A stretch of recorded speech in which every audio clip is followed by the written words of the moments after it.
Yes, Althea.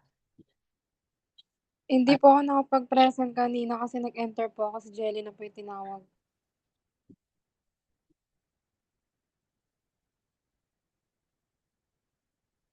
kailan naman yung ganitong oras? Yung ano ko, naglolo ko yung computer ko. Saan? Anyway, yun dyan, Althea.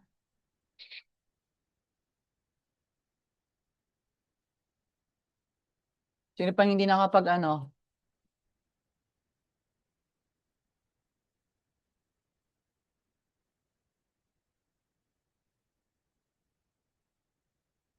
Skirt. Kurt, andyan ka? Present po.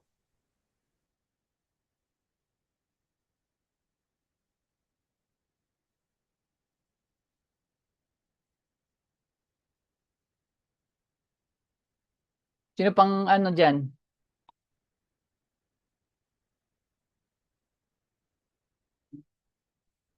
Hindi naka ano kanina? Ah, nasar na ako sa ano ko.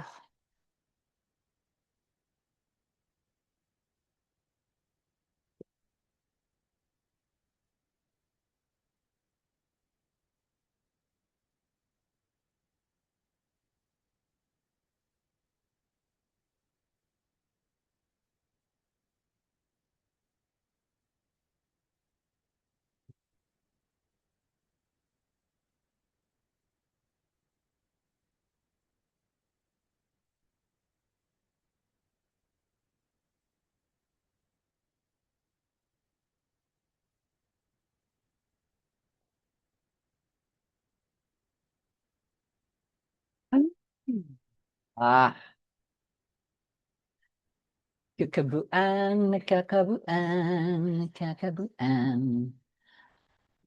Aking setup dito.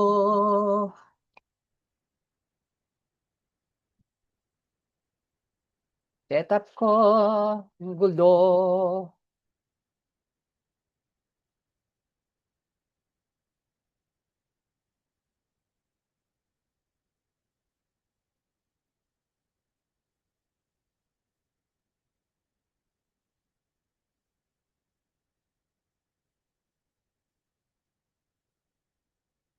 Kahapon okay naman.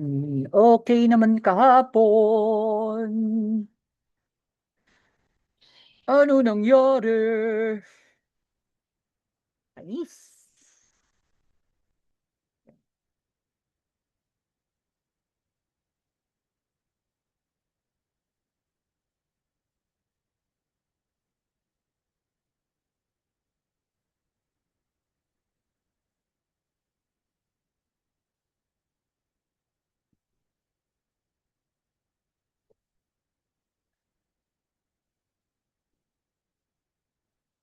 Wala.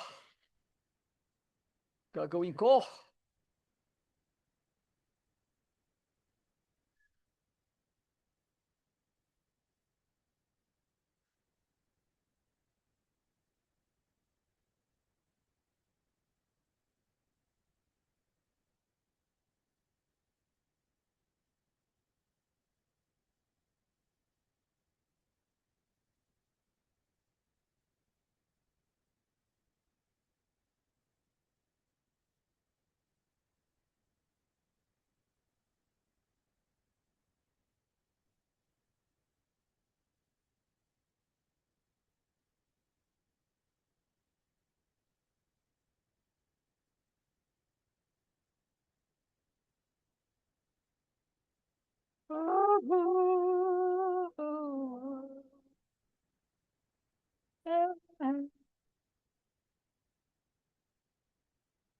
Ah, na.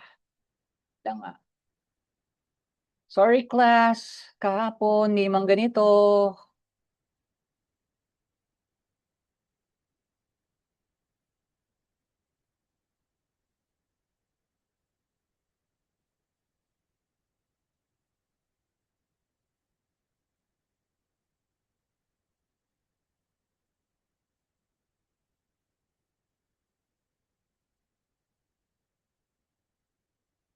Lang. Ako gagayahin lang ako ng isa.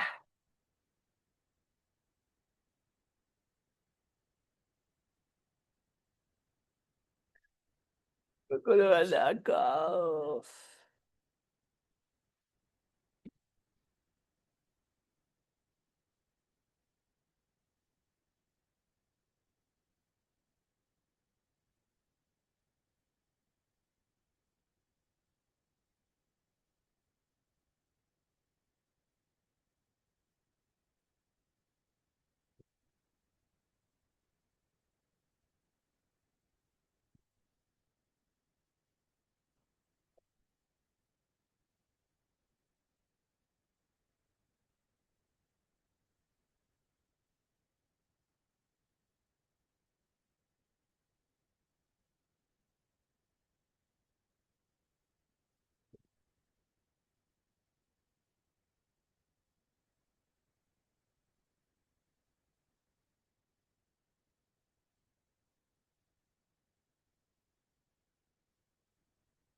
Teka lang, teka lang.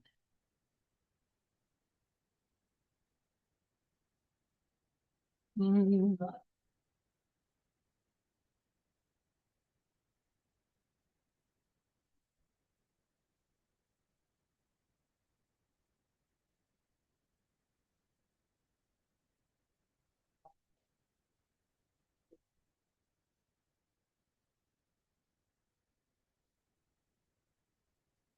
Uh,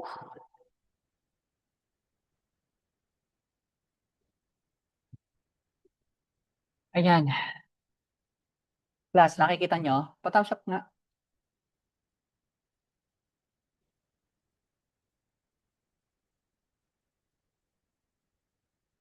Yun. Sa wakas. Yan. Okay, so ito yung example ng isang example ng ah, calendar of activities na gagawin nyo. After ng conclusion, pagka-conclusion nyo, ah, magkakaroon kayo ng recommendation. Tapos yung recommendation nyo, ito yung papaloob nyo. It's like yung sinasabi ko nga sa inyo,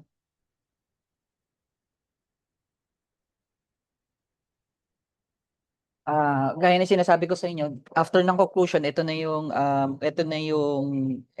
gagawin. Nawawala na. Nawawala na. So parang sa marketing management 'yan, mag-uumpisa kayo doon sa mag-uumpisa kayo, hindi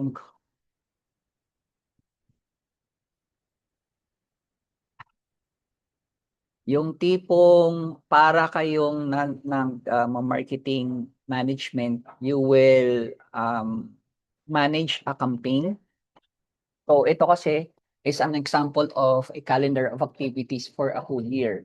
Now, doon sa campaign nyo, ilalagay nyo yung mga recommendation nyo kung ano yung how you will market your product.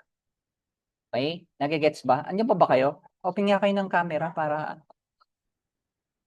open nga kayo ng camera.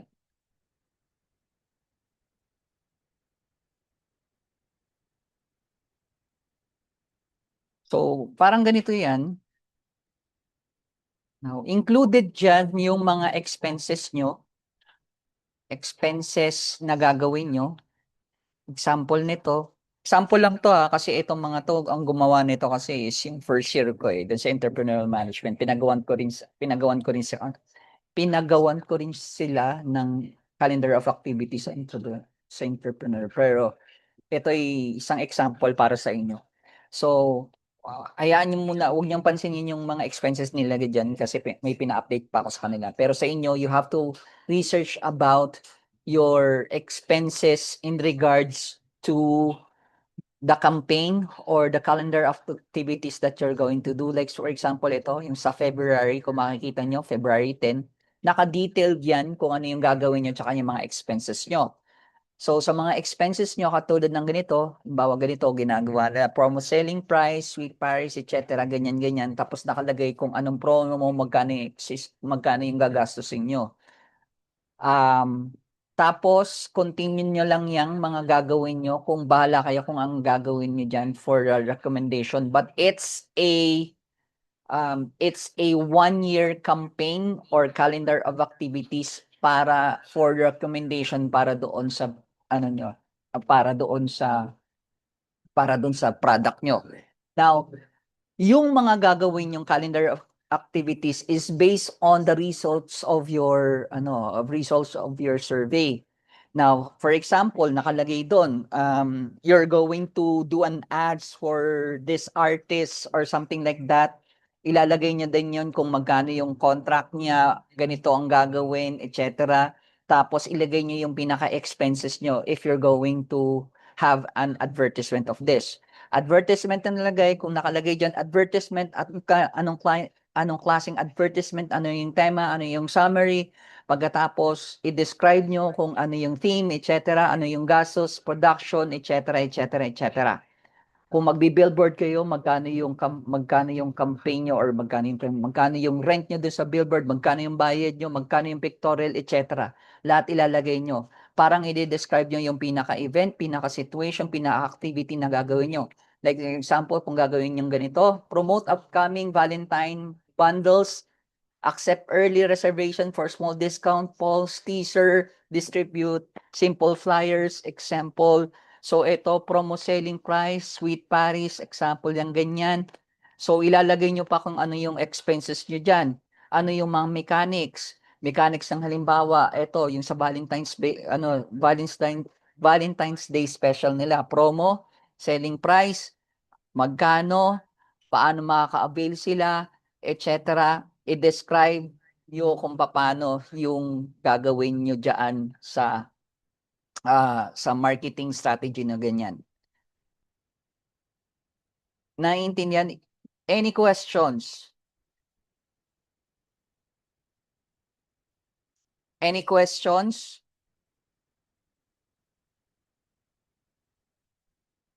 Ito mababa to. Sample nito mababa. Overall estimated marketing cost for February, mababa to 1.9. Yan katulad nito. Pinano ko to. Pina-update ko ito Poster is 150. So ano to, isa lang ba yung poster niya gagawin nyo? So make sure yung kapanipaniwala and since dumaan na kayo sa marketing management, I believe you know how to manage or how to do a marketing campaign, how to market a product in this situation.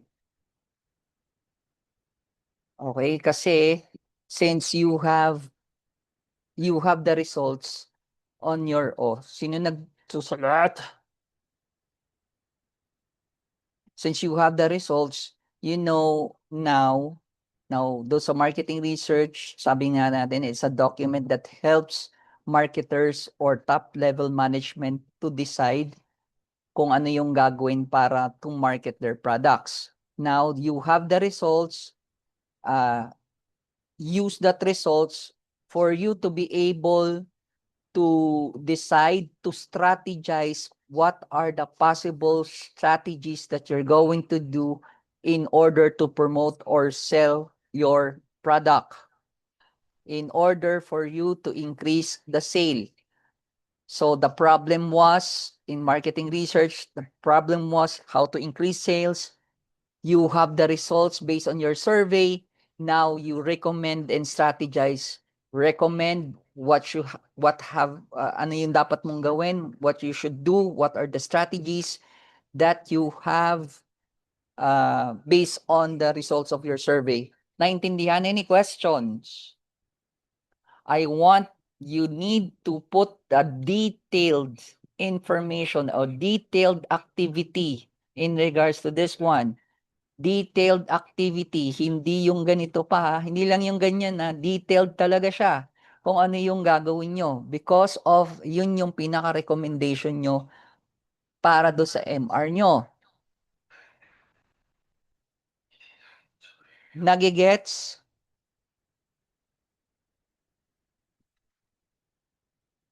Any questions?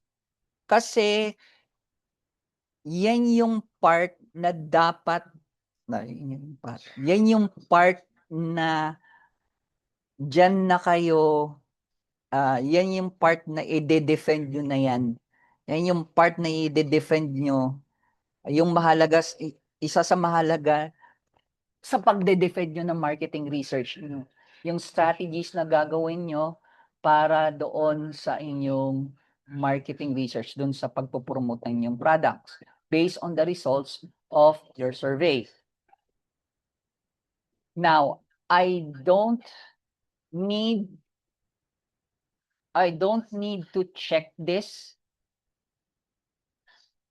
I just need to know kung matatapos nyo ito or hindi, or tapos na kayo dito o hindi. Kasi kasama ito sa i-defend nyo doon sa finals nyo. I am trying to say to you na say sa inyo na ito yung gagawin nyo. Kung hindi maliwanag, better yet you ask questions right now. Kasi hindi ko na i-check ito.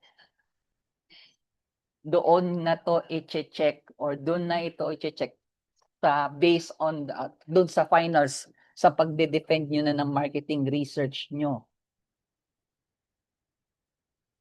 Maliwanag ba ito?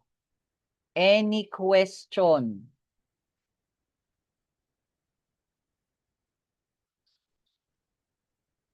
Kasi kung hindi maayos ito yung part na i-update nyo, i-revise nyo ito ng i-revise hanggang sa matapos nyo to.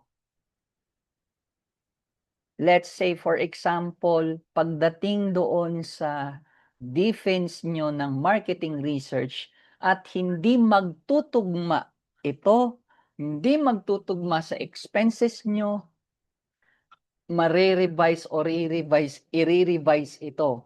Lalong-lalo na doon sa mga expenses nyo. Say, ito, let's go to the full one. To December. Yan. Ay, teka lang. Overall. Sample lang to. Sa katapusan ng year or sa katapusan ng campaign, you need to put all the total cost and expenses ng inyong calendar of activities or recommendation for your MR. Huwag niyo yun ano yung total revenue and total profit mo dito. Ilalagay nyo yung total expenses nyo of your campaign simula January hanggang December. Ilalagay nyo yung expenses and for the marketing research to determine how much is the expense of your marketing campaign for your recommendation. So, ang mangyayari dyan is a total example nito, a summary of the expenses is Yung pinaka-summary niyan. So natapos niyo na yung campaign niyo, yung pagpe-present niyo ng marketing research, ng calendar of activities. Yung dulo doon, ang sasabihin niyo, let's say for example, the total of the expenses for the campaign, for the recommendation would be 20 million, blah blah blah blah blah. Kaya nyo kailangan i-defend yun based on your activities in the survey. Any question? Kasi kung hindi mag-aano yan, magbabangga yan, that is the time that you need to revise. Revise ng revise yan, ang MR nyo. Any question?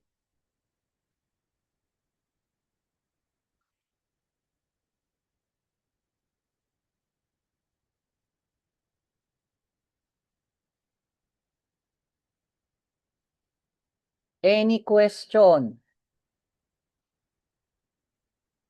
Open kayo ng camera para makita ko nga kayo.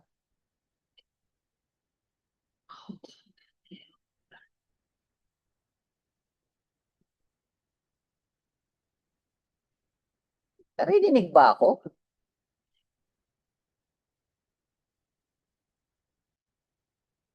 O Althea?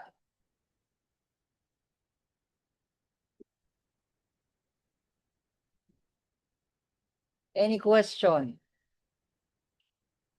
Wala po. Camille, any question? Wala po.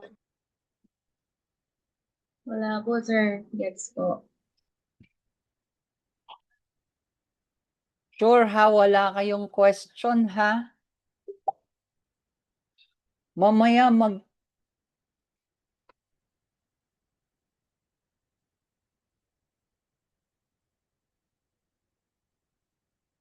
kasi gaya ng sabi ko sa inyo, hindi ko na ma-check ito. Hindi ko na ma-check ito as in, sir, pa-check naman kung tama to. Hindi ko na ma-check or ipapasa to. Hindi niyo na ipapasa to next kasi kasama na to doon sa ide-defense nyo.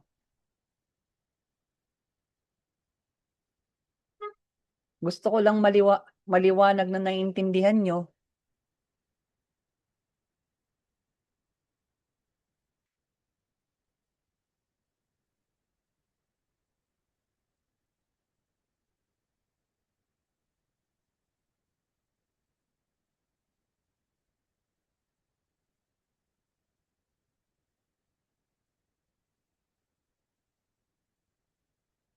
Are we good?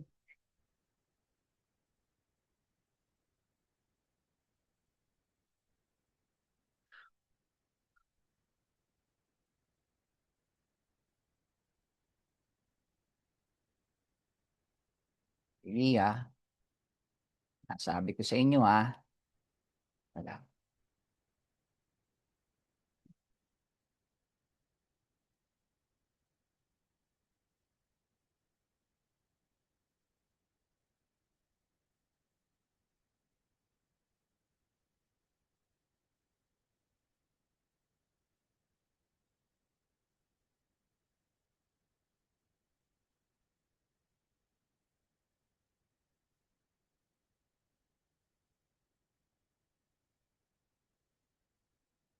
Moving on.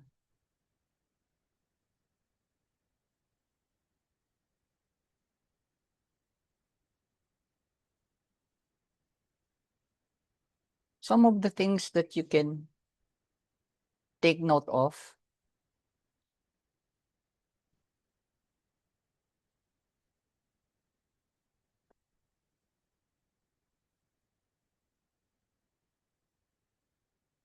Marketing and sales strategy that you can na pwede nyong pwede nyong an FYI para dun sa recommendation nyo.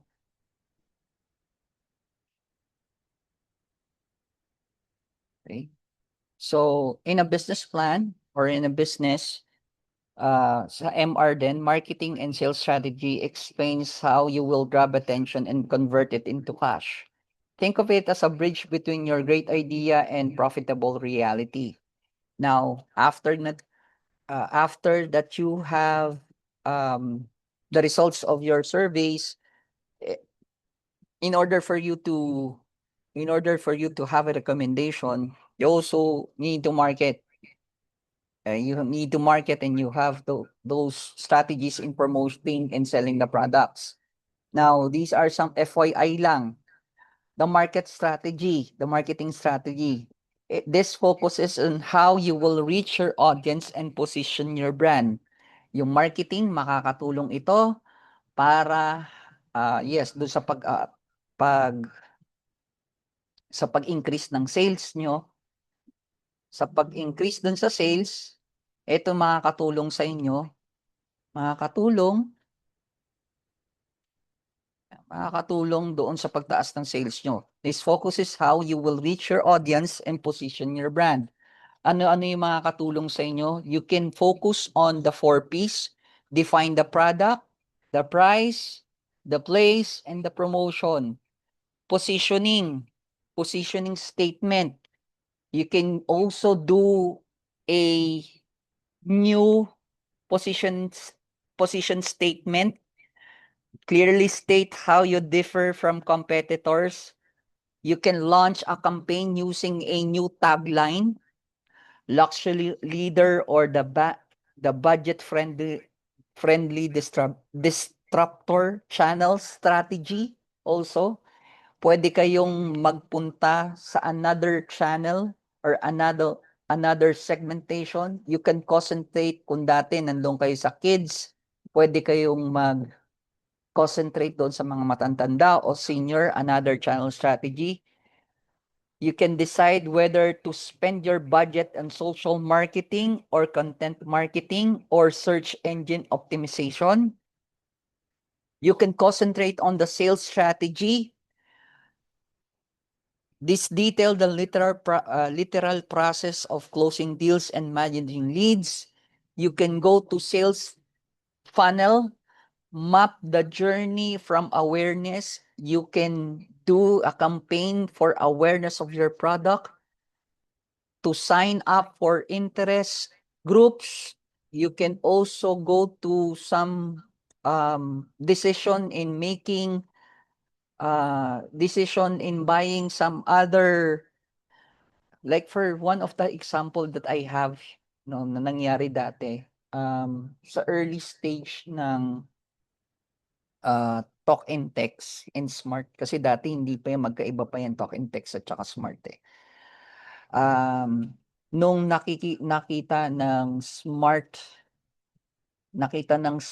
na nagkakaroon ng problema or nade-disrupt sila, or sabihin na lang natin bumababa ang sales nila dahil doon sa upcoming o pumapasok na talk and text dati. Nag-decide ang smart communication na bilhin itong si talk and text. Not literally na bibilhin niya yung company, but binili niya yung karamihan ng SIM card na lumalabas sa talk and text. Tapos ginawa nilang hinord nila. So some decisions that they took that they did, yung mga ganyan, is yun one of those strategies. No? Some other sales activities, you can use inbound sales. Usually you can call up, merong mga ganun, you can call up some prospects or businesses that your product na kailangan ng products nyo, yung business to business transaction ng maramihan, yun, may mga strategies na ganun din. Growth and retention metrics. Don't just plan for the first sale, but also plan for the 100 sale. Yung customer acquisition cost, tinitingnan yung how much you spend to get a new customer. Kasi sa marketing, actually sa marketing management din inaano yan. Kino-compute kung magkano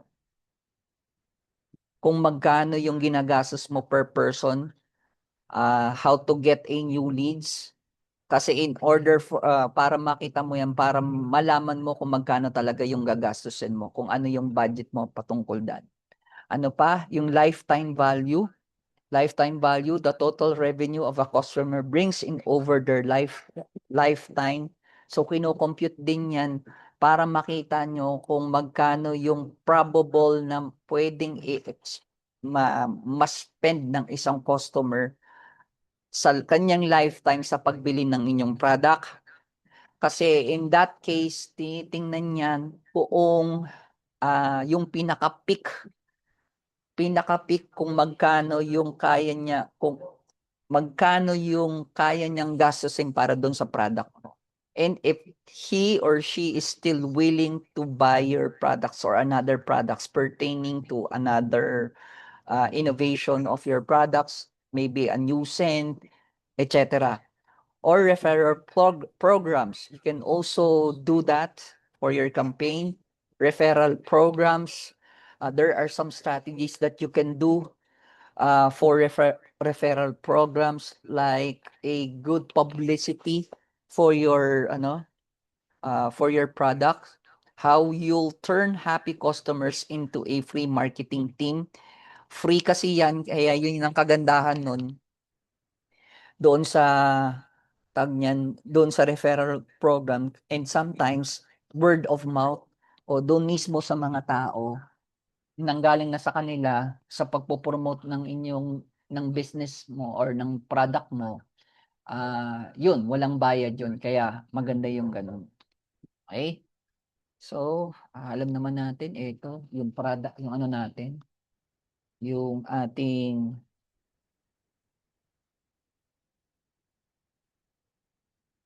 Zoom ay 40 minutes lang. Be back at 10 minutes when I say you join ulit. Okay? Last na yung pagbalik natin mamaya.